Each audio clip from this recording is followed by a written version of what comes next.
So okay, ఫ్యూచర్లో ఎలాంటి characters చేయాలని డ్రీమ్ అంటే అదర్ దెన్ ఈ సాఫ్ట్ క్యారెక్టర్స్ ఇలాంటివి కాకుండా ఎవరు మీకు ఇన్స్పిరేషన్ లైక్ బిగ్ స్క్రీన్ పైన కూడా నెగిటివ్ షేడ్స్ చేసేవాళ్ళు? ప్రకాష్ రాజ్ సార్ ఒకటి, ఇప్పుడు సంపత్ రాజ్ ఒకటి. లుక్స్ వైజ్ అయితే జగపతి బాబన్న super, Prakash Raj sir, Sampath Raj. So extremely అందరికీ హార్ట్ ఫేవరెట్ అయిన విలన్స్ ముగ్గురు, యాక్చువల్గా ముగ్గురు. నేను ఇప్పటివరకు సారీ టు ఇంటరప్ట్, ఒక క్వశ్చన్ మీరు ఇప్పటివరకు అడిగారు, దానికి ఆన్సర్ ఇవ్వలేకపోయాను. ఇవ్వాలనిపిస్తుంది, అందుకే నేను డైవర్ట్ అవుతున్నాను. ఇండస్ట్రీలో స్ట్రగుల్స్ అనేది అన్నారు కదా, ఎందుకు ఇంత ఇష్టం యాక్టింగ్ అని అన్నారు కదా, ఒక పాయింట్ చెప్తానండి. ఇంట్లో డెడ్ బాడీ పెట్టుకొని కూడా షూటింగ్కి వెళ్ళానండి నేను. మీరా? అంటే యాక్చువల్గా రేపు 26th షూటింగ్ ఉంది చెప్పారు, పక్కగా వాళ్ళు ప్లాన్ వేసుకున్నారు, అంతా ఓకే. 25th నైట్ 9 o'clock మా బాబాయ్ చనిపోయారు. బాబాయ్ అంటే ఎవరో బాబాయ్ కాదు, మేము ఫంచి ఒకే ఫ్యామిలీ, ఒకే ఇంట్లో ఉంటాం, floor floor floor floor joint family. ఒకే డాడీ వాళ్ళ తమ్ముడు బాబాయ్ చనిపోయారు. సార్ ఇమీడియట్ చెప్పకుండా మా కజిన్తో చెప్పించా, సార్కి ఫోన్ చేసి ఇమీడియట్ చెప్పి ఇది పరిస్థితి. వాళ్ళు మార్చుకుంటారు కదా, ఏదైనా ట్రాక్ మార్చుకుంటారు, లొకేషన్ మార్చుకుంటారు, ఆ మెయిన్ క్యారెక్టరు చెప్పారు. అది ఇంకా వాళ్ళు ఇమీడియట్ రెస్పాండ్ అవ్వక నాకు మార్నింగ్ డైరెక్ట్ ప్రొడ్యూసర్ గారు చేశారు ఫోన్, ఇది పరిస్థితి అమ్మా, నువ్వు ఉండాలమ్మా అంటాడు. సిచ్యువేషన్ చెప్పిన తర్వాత కూడా సరే సిచ్యువేషన్ చెప్పారు, ఓకే. చెప్పడం కూడా ఏంటంటే డైరెక్ట్గా నాతో చెప్పు, ఏమని, ప్లీజ్ అమ్మా నీ ట్రాక్ లేకుంటే వర్క్ ఉండదు, నువ్వు రా అమ్మా చేసుకో అమ్మా. డైరెక్ట్గా నాకు చెప్పకుండా హీరో డేట్ ఇచ్చాడమ్మా ఈరోజు, ప్లీజ్ మళ్ళీ అయినా డేట్ దొరకదు, నువ్వు డైరెక్ట్ నన్ను అడుగు, వార్నింగ్ ఎందుకు ఇచ్చావు, రాలేదు, XYZ చచ్చిపోయారు బతికారు పక్కన పెట్టు, రా అంటే నేను చెప్పేవాడిని. హీరో డేట్ ఇచ్చాడంటే హీరో డేట్ ఇస్తే నేను రావడం ఏంది, నేను ఎల్లుండి డేట్ ఇస్తా, హీరోని పిలుచుకోండి. కానీ అది కాదండి, అది కూడా మనోళ్ళు అర్థం చేసుకోలేని పరిస్థితి. అయినా వెళ్ళానండి నేను, నన్ను ఎప్పుడు సరే వెళ్ళాను, పరిస్థితి అది కదా. వెళ్ళగానే వర్క్ ఎవరు పెట్టాలి, పరిస్థితి వచ్చాడు అబ్బాయి, చేయొచ్చు కదా వర్క్ మన పైన, చెయ్యరు, చేస్తున్నారు, మాస్టర్లు అయిపోయాయి, అన్నీ అయిపోయాయి, క్లోజులు అయిపోతున్నాయి. క్లోజులు ఎవరు పెట్టాలి, అబ్బాయిని పంపించాలి కదా. మళ్ళీ హీరోయిన్ క్లోజులు, హీరో క్లోజులు, ఆన్సర్ ఏంటి, ట్యాన్ అయిపోతుంది కదా నెక్స్ట్ సీన్కి.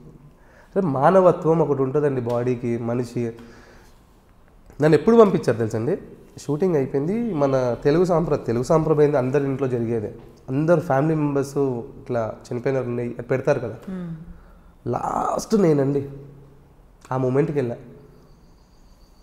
అమ్మా అంటే ఒక చెప్పాలనుకుంటున్నాను కానీ ఎందుకు మనం ఎమోషన్ అయ్యి ఏదో చెప్పాలి అని కానీ, ఇంకా సరే ఎప్పటికైనా చెప్పాల్సింది, చెప్తే కదా తెలుస్తుంది అంటే మా స్ట్రగుల్స్ ఏంటి అనేది. సో అది అంటే ఇంట్లో డెడ్ బాడీ పెట్టుకొని కూడా షూటింగ్కి వెళ్ళిన రోజులు ఉన్నాయి.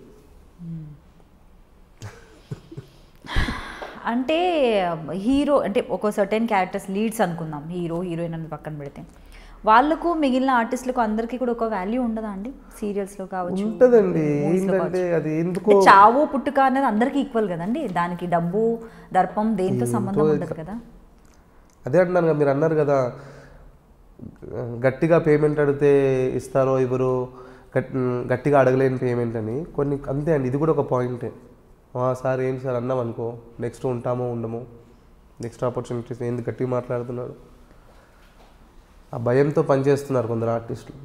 నువ్వెంత నాకేమి అనుకుంటే వేరు, కొందరు భయంతో ఎందుకు పనిచేస్తున్నారంటే మనం ఉండాలి ఇండస్ట్రీలో. కానీ జనరల్గా చూసే వాళ్ళకి ఏంటంటే ఆన్ స్క్రీన్ కనిపించే వాళ్ళు, ఇండస్ట్రీలో ఉన్న వాళ్ళు, రంగుల ప్రపంచం వాళ్ళకి ఏం తక్కువ అనుకుంటారు.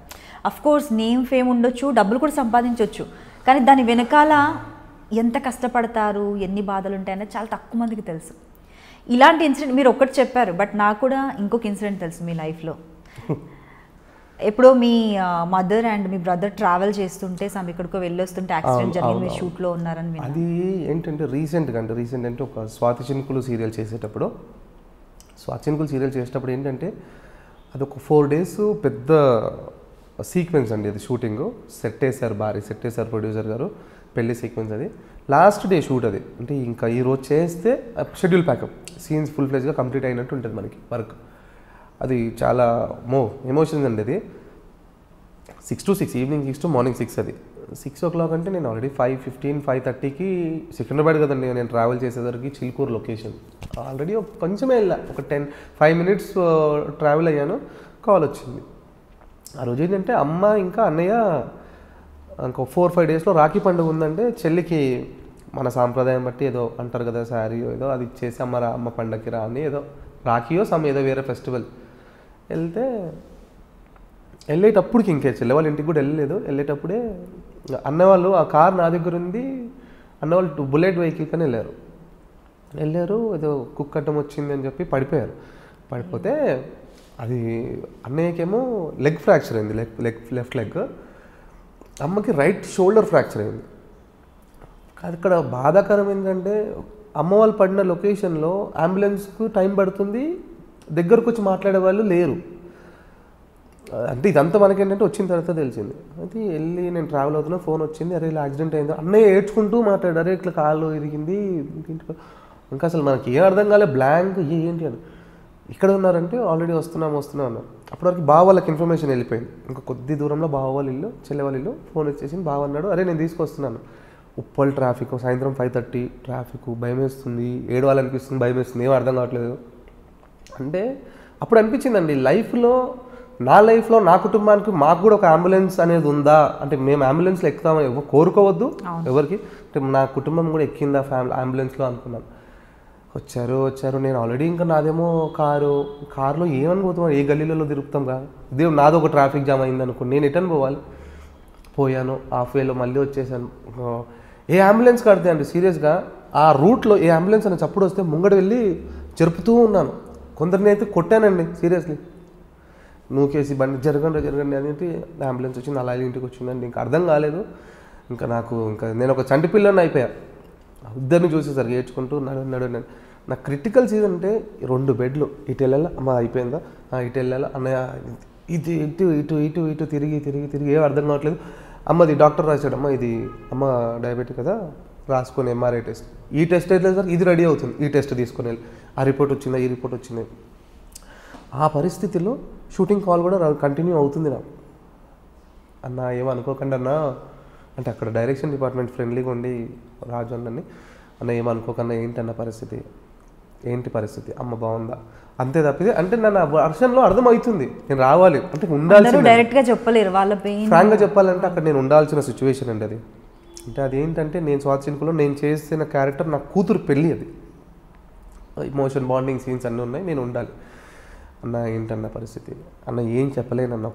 9:30కి నేను ఫోన్ తీసుకున్నాను, అన్న కొద్ది ఒక 1/2 hour ఆగన్న, ఎలాగో మార్నింగ్ 6 వరకు కదా, ఒక కొద్ది 1/2 hour ఆగన్న, నేను వస్తుంది రాని పరిస్థితి చెప్పిన తర్వాత అమ్మకి డాక్టర్ చెప్పాడు, బాబు అమ్మకి డయాబెటిక్ కదా, రేపు చేద్దాము, రేపు లేకుంటే ఎల్లుండి చేద్దాము, సెట్ అవ్వాలి బాడీ. అన్నయ్య కూడా ఇమీడియట్ కదా వద్దు, రేపు చేద్దాము. ఓకే రేపు చేద్దాం. అక్కడ వరకు ఒక కన్క్లూజన్ వచ్చింది ఏం చేద్దాము ఏందనేది. ఈ గ్యాప్లో ఏంటంటే మరి ఏంటి షూటింగ్ కాల్ వస్తుంది, దాని గురించి ఏం మాట్లాడాలి, నైట్ ఎవరు స్టే చేయాలి ఆలోచన. డాడీ ఉంటారు, ఇంతున్నా కూడా డాడీ ఉరికినంత మనం ఉరికినంత డాడీ వాళ్ళు ఉరకలేరుగా.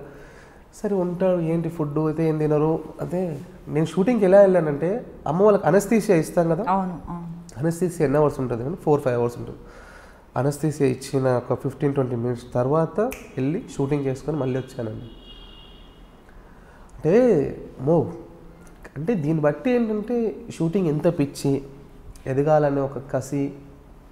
అంటే అదేంటి ఒకటి ఒక ఇన్సిడెంట్, ఒకటి బాబాయ్ చనిపోతే అయినా కూడా వెళ్ళాను అంటే జస్ట్ వెయిటింగ్.